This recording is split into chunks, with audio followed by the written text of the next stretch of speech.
The Best of Living in Iowa is funded in part by the Gilchrist Foundation. Founded by Jocelyn Gilchrist, furthering the philanthropic interests of the Gilchrist family in wildlife and conservation, the arts and public broadcasting, and disaster relief. Funding for this program was provided by Friends, the Iowa Public Television Foundation. Generations of families and friends who feel passionate about the programs they watch on Iowa Public Television. Hello, this is Morgan Halgren. For 16 seasons, Living in Iowa told the tale of what it means to be uniquely Iowan. Tonight, we honor that spirit by bringing you another glimpse into our rich heritage with a few stories from our archives. In this episode of The Best of Living in Iowa, we follow the late Bob Anderson, who devoted a good portion of his life to the restoration of birds of prey to Iowa's prairies, forests, and cities. We devoted an entire program to Bob's work that brought peregrine falcons back to Iowa's ecosystem.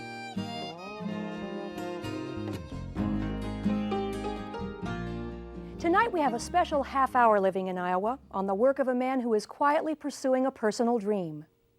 Last season we gave you a brief look at the efforts of naturalist Bob Anderson to return peregrine falcons to the skies over Iowa. We then spent the spring and summer following Bob's progress, so that tonight you could see how his dreams have taken off.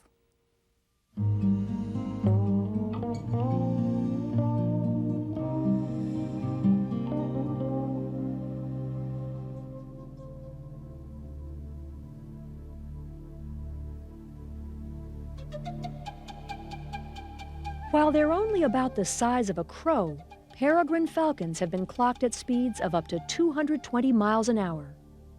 That makes the peregrine falcon, according to some, not only nature's finest flying machine, but also the fastest animal on the planet.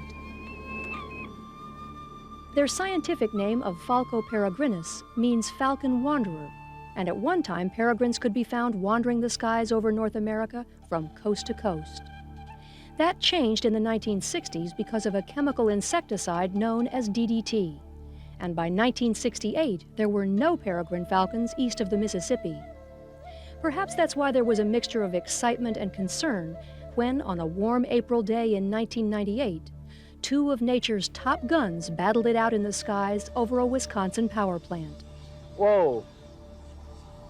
I'm afraid there's going to be a fight to the death here. The battle was between two male peregrine falcons over a female peregrine and this nest box, where the younger of the two male birds often tried to find refuge to escape the attacks from its elder. He's just buzzing by, and whenever he can, he's actually knocking that young male. The two male birds fought over the female for more than an hour, in a dogfight that often went from over 1,000 feet in the air to just feet above the ground in a matter of seconds. Look at this, look at this, look at this, look at that. The conflict ended when the younger peregrine tried once again to find refuge in the nest box. This time, however, the older falcon followed him into the box, and the fight was decided in favor of the older, stronger, and more experienced falcon when the younger bird retreated. I believe that we have a lot of birds imprinted to the nest boxes. This is what they used to breed on cliffs, but they don't recognize cliffs as potential homes, so because there's only one box here, there's a tremendous amount of fighting for that one nest site. I mean, this is my own personal belief. Some people disagree, but... Bob Anderson has been working for over 20 years on a dream. His dream is to reestablish a population of peregrines in the Midwest. Currently, there are only 2 pairs of peregrines nesting in Iowa, and both pairs breed in urban environments. One pair nests in downtown Cedar Rapids, and the other pair nests in the city of Des Moines. In Des Moines, it's clear how imprinted peregrines have become to man-made structures. The tiny alcoves that ring the top of this insurance building are the nesting site for the Des Moines falcons and bear a striking resemblance to a row of nest boxes. We have peregrine falcons breeding close to man in cities and on power plants like this. But we all hoped 20 years ago when we began this work that these urban birds would actually cross over and go back to the cliffs. It hasn't happened yet, so it appears as though they're imprinted to man-made structures and to the nest boxes themselves. So I think we have to break this pattern. We have got to raise birds that look towards vertical walls of limestone cliffs as their breeding home. I'm going to ruin a pair of pants. Bob has placed 25 nest boxes across the U.S. since beginning his work to reestablish falcons in the wild. 15 of those boxes, like this one at Dairyland Power, are along the Mississippi. Since 1983, Bob figures he's raised somewhere around 250 falcons that have been released in various cities across the U.S. We were asked to supply birds to many cities this year, and I've turned them all down because I don't think that will give us a true wild population. And like I said, we're trying to direct our efforts now to the wild, so we're taking a big financial gamble.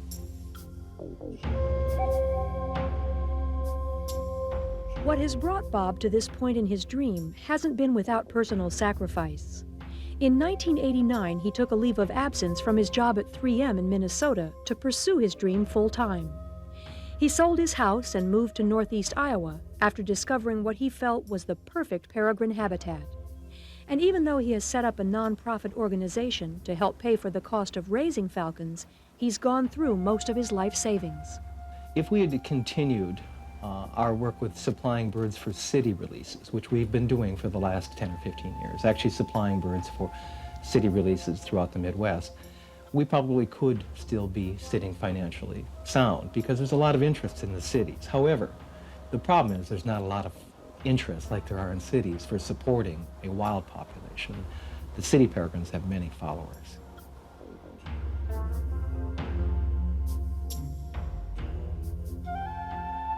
Bob's base of operation is on this farm in northeast Iowa near the town of Decorah.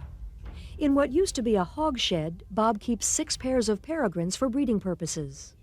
A radio masks and at the same time gets the birds used to human sounds. When you have birds in captivity, be it a hawk or a falcon or any other wildlife, you don't get natural or normal behavior. They're stressed. And most birds will not become good parents in captivity because of the stress factor. So a lot of times what I do is I will let them incubate an egg for a few days, then I steal it from them, put it in the incubators. When I hatch it, I'll even raise the baby for the first week before I give it back to the parents.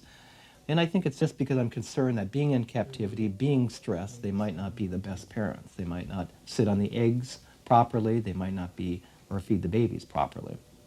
The peregrine eggs are about the size of small chicken eggs and are a mottled brown in color. Each egg is marked for identification and weighed so it can be individually tracked in a journal Bob keeps. Through years of experience, Bob knows that if it's developing correctly, each egg will lose 15% of its weight during the time it's being incubated. That 15% is actually found to take place for all the way from the ostrich egg, which is the size of a grapefruit, to a hummingbird egg the size of a pea. They all lose about 15% of their weight loss from the onset of incubation to the pip. So we just try to follow those guidelines. That it indicates to us that the embryo is actually being incubated properly and developing properly. Once the eggs hatch, Bob's plan is to build a rock-lined room where he'll raise the birds until they're old enough to be released into the wild. He's hoping that the young birds will imprint on rocky cliffs rather than boxes made of plywood. We're not looking for spots, looking for like a flowing, twisting, like a cloud almost that's moving a little bit. There, I see some movement. This is a live embryo. Hey. This one's, I'm almost positive.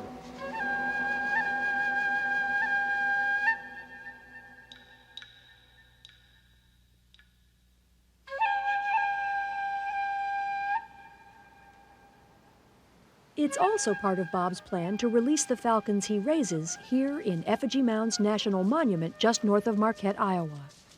Some of the mounds in the park are bird effigies. Built by Native Americans over 1,000 years ago, they bear a remarkable resemblance to a peregrine falcon in flight.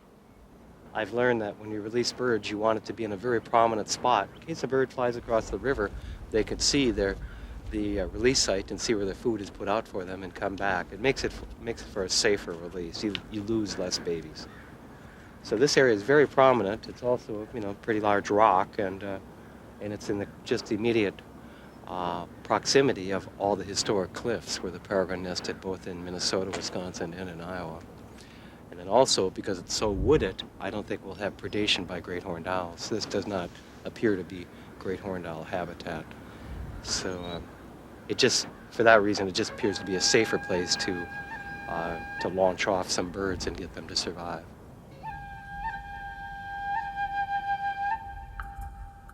If Bob's 20-year dream really does come true, the turkey vultures that ride the updrafts along the Mississippi River Valley will soon be sharing the skies with peregrine falcons.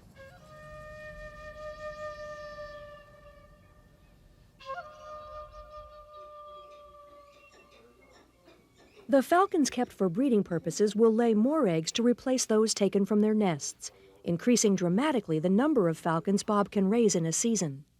He further increases the number by making sure the eggs are fertile through artificial insemination, a process that Bob repeated close to 20 times this spring. I would think that probably 1/2 to 3/4 of all the birds we produce are actually produced by artificial insemination. Only about 1/4 or 1/5 of all the pairs of falcons that are put up for breeding naturally copulate. So in order to justify or in order to fertilize their eggs, you have to artificially inseminate. It's a tool, it's a technique that, it's an aviculture method that helps justify and helps produce the birds that we're so interested in making. With the help of some friends, Bob performs the procedure on his kitchen table and begins by milking the male peregrine. Only a person with the proper permit can handle or keep birds like falcons, hawks, or eagles, and most would never attempt such a procedure. Because the tissues are like wet toilet paper, it can be dangerous. So Bob practiced and perfected his technique on chickens, turkeys, pigeons, and grouse. Oh, we lost it. It's right there. It's right there. Can't see Okay, it. get another two. Yeah, I know. The amount of semen collected is hardly more than a drop. So to increase the odds of having fertile eggs, it's examined under a microscope to check the sperm count. If it's determined that the count is high enough, the semen is taken to the barn where it is injected into the female. Dave, why don't you come over here? It's a bit difficult on us, stressful on us, because we don't normally like to handle the birds at all. We like them to be in their chambers and fed remotely and watch through one-way glass. But if we didn't today do that artificial insemination, we would not have gotten any fertile eggs. So it's kind of a push. Okay, that's far enough. Go ahead. Go ahead, push it, push it, push it. Okay, pull out. We just made babies.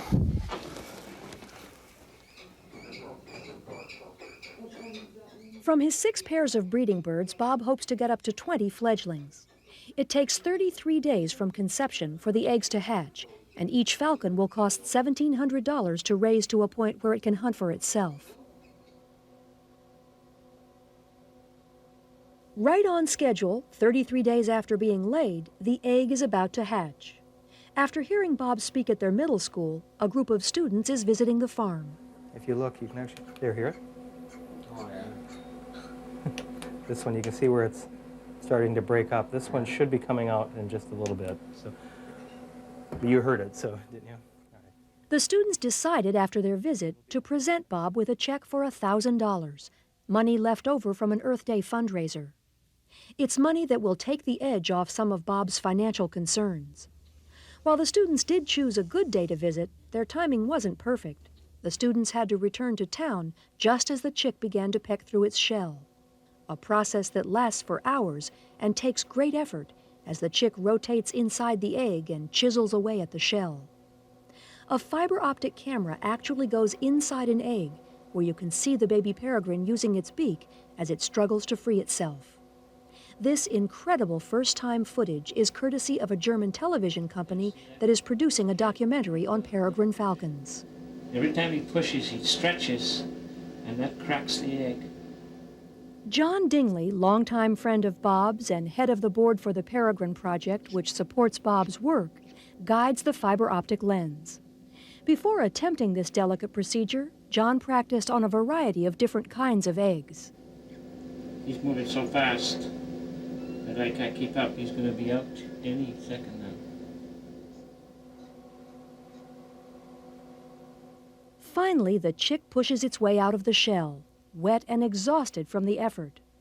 Bob gently cleans the chick, looks it over, then announces like a proud parent, Perfect. That's an absolute perfect peregrine falcon. The next few hours in this young bird's life are critical, so Bob quickly returns the chick to the incubator to dry out and fluff up. He then records the birth in his journal, where he will keep track of the chick's progress, just as he had kept track of its progress as an egg.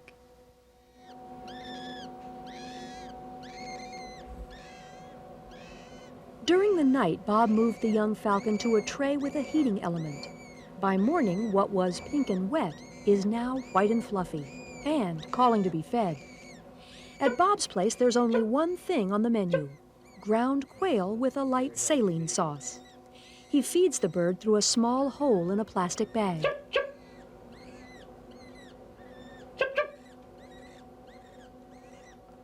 The e-chop sound Bob makes mimics a mother peregrine signal that dinner is served. It seems to work because the chick responds by opening its mouth.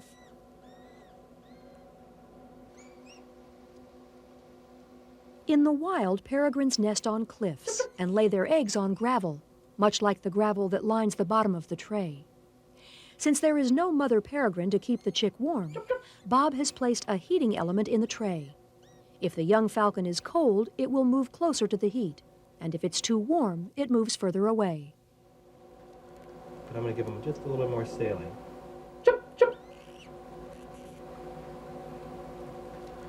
That is one healthy baby peregrine. He's holding his head up already. And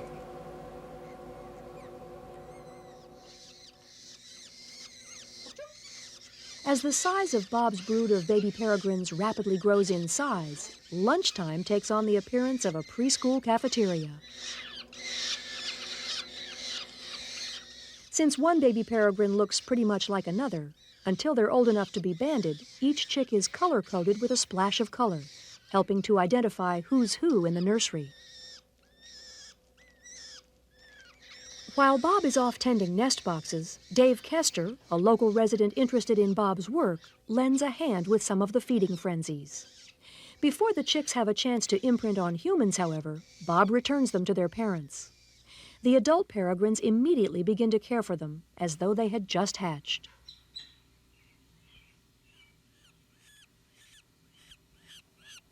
okay, you wrote the numbers down? Yes, I did.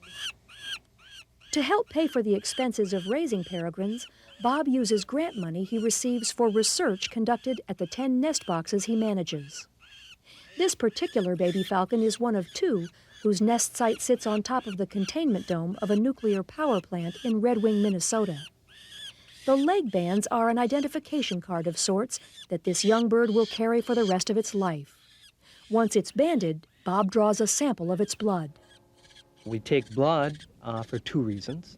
One reason is to take a small sample of blood and just maintain it and archive it for genetic research.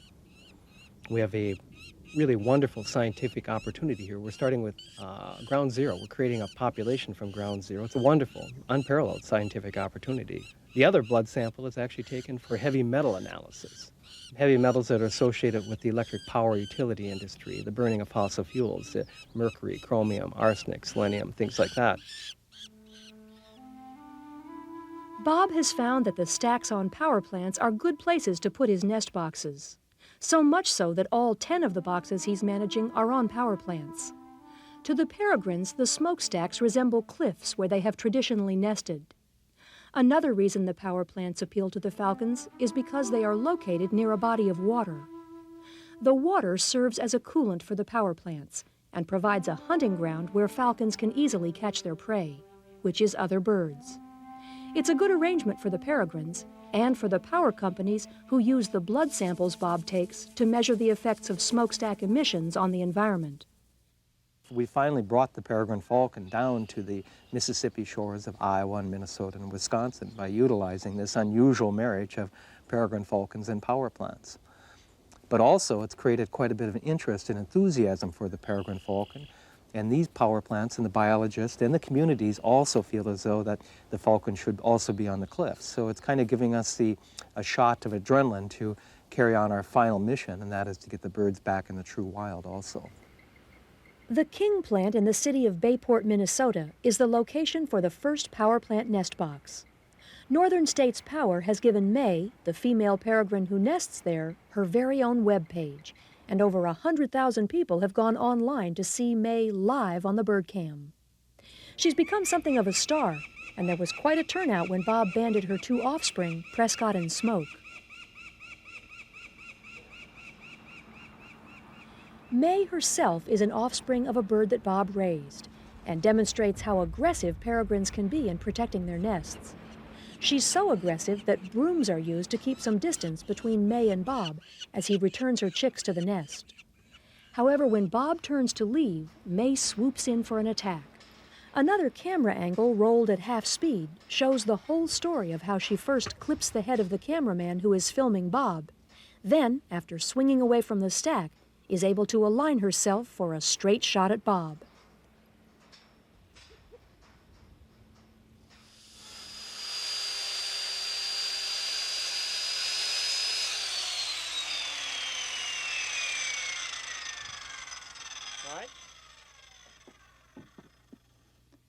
As with all dreams, reality sets in. Bob's plan for a large rock-lined room in which to raise his falcons is reduced to a box 2 feet high and 4 feet deep. The strain of how to pay the bills begins to take its toll when grant money necessary to the project is delayed. Bob's troubles are compounded when a potential contributor decides against funding the project, and his truck breaks down. Add to that the challenges of trying to raise an endangered species in captivity, and you get some idea of how difficult a dream can be.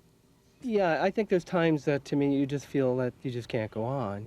Like a few weeks ago, we had a power outage and lost a baby. And the day before we lost the power, that baby was fine. It was moving and marked on our charts that it was hatched and alive and doing well.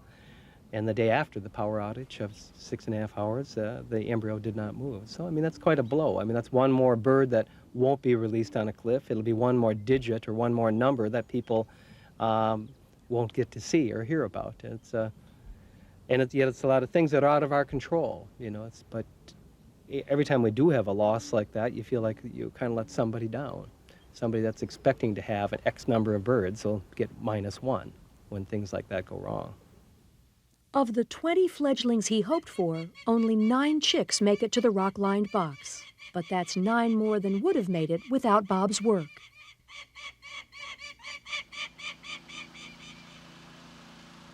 From the time they hatch, it's only 40 days before the young falcons will be testing their wings, so time is short. The next step is to prepare the release site.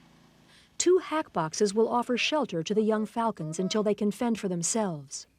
Each box weighs around 70 pounds, and after being secured in place, is surrounded by an electric fence to keep out predators like raccoons and minks. Before the birds are taken to the site, Bob prepares radio transmitters that will be attached to each falcon's leg. Held in place with cloth thread, the transmitters will eventually fall off, but while in place will give Bob a little peace of mind. Well, I want to know if anything happens to a bird. I want to know if we're going to have any predation on the birds, if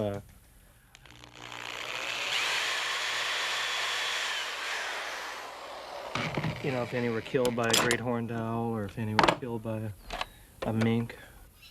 If we could just monitor them for the first, maybe 72 hours once they're released, that's the critical time. It's hard to believe these young falcons will be flying in a little over a week. Until then, they will be held captive in their new homes, time well spent as they learn to recognize local landmarks. Well, this is kind of the culmination of about 20 years of dreaming. A lot of help from a lot of people and friends. We finally have falcons that are going to be released on a cliff on the Mississippi River and try to create a true wild population. It's the final goal, and it's a needed goal and a necessary goal in peregrine recovery.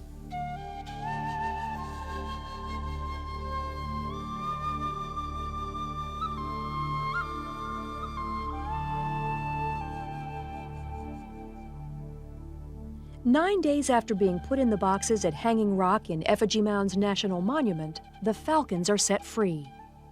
For the next few days, they exercise their wings before taking to the air. Bob's concerns over predators are for naught, as all 9 birds spend the next 4 weeks safe at Effigy Mounds before beginning their migration to South America. The birds will be returning in the spring. But it will be 2 years before they're old enough to mate, and 2 years before Bob finds out if his dreams have been realized. It's pretty rewarding, it really is. I mean, we're actually making a serious attempt here to create a true wild peregrine falcon.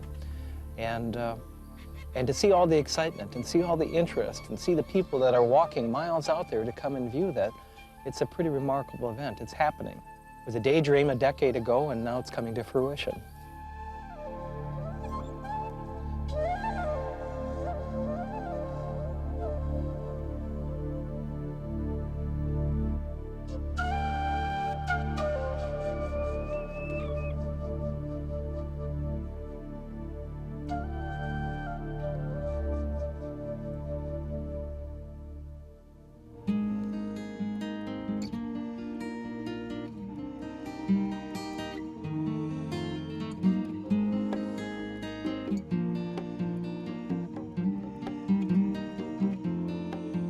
The Best of Living in Iowa is funded in part by the Gilchrist Foundation. Founded by Jocelyn Gilchrist, furthering the philanthropic interests of the Gilchrist family in wildlife and conservation, the arts and public broadcasting, and disaster relief. Funding for this program was provided by Friends, the Iowa Public Television Foundation. Generations of families and friends who feel passionate about the programs they watch on Iowa Public Television.